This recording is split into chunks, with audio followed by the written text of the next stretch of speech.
this is big. Yeah, this is big. The Nevada taking steps forward. This is I saw a tweet by Mr. Growit was excited about this.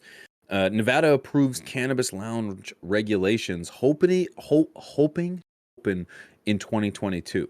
And opening door to public marijuana use. Okay, so in Michigan, it's a little bit like you kinda need, like, a private I think a membership for your social club, and I remember Okay. when we went to, Planet 13, that chick there, she loved my shirt, she talked to me for, like, a half hour, and she was like, "Well, by the time you come in next year, we're gonna have a lounge here, we already got it set up," Right. and I Right. was like, "How? It's not like, you can't do that," like and she didn't They were on explain. top. Yeah, they They were on were top of on it. top. Yep. Wow. Yep.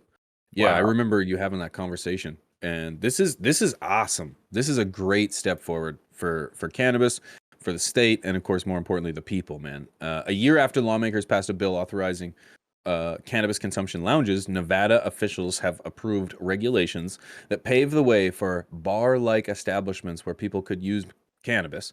As early as this year, the Cannabis Compliance Board met Tuesday and approved regulations governing lounges with just minor verbiage changes, even after significant public comments suggesting more sweeping edits. So this is huge, man. The regulations come after 15 public meetings to develop policies on the new business type.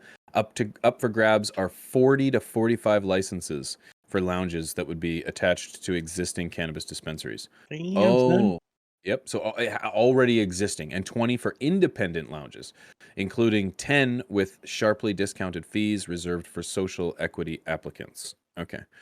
So, and let me read that. These the non or sorry, reserved for social equity applicants. That's defined as people who have had a non-violent cannabis conviction themselves, or have a close relative with one who lived in a census tract considered disadvantaged.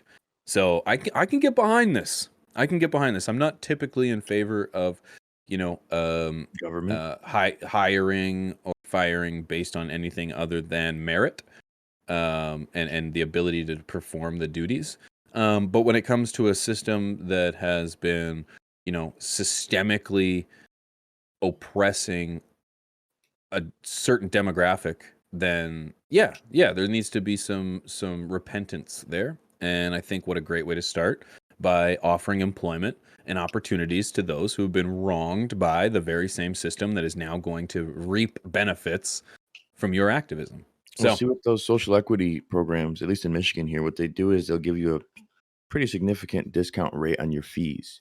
So mhm, then you get that license and you're paying, like, you know, at least maybe a third less than what you'd be paying, sometimes less than that, but than what somebody else would be paying. And then depending on where you are, the social equity side is different. Like here in Michigan, if you were a caregiver for certain years, if you live in an area that's been affected by illegal cannabis, or if you yourself were affected by it. So there's a couple different things you could apply for.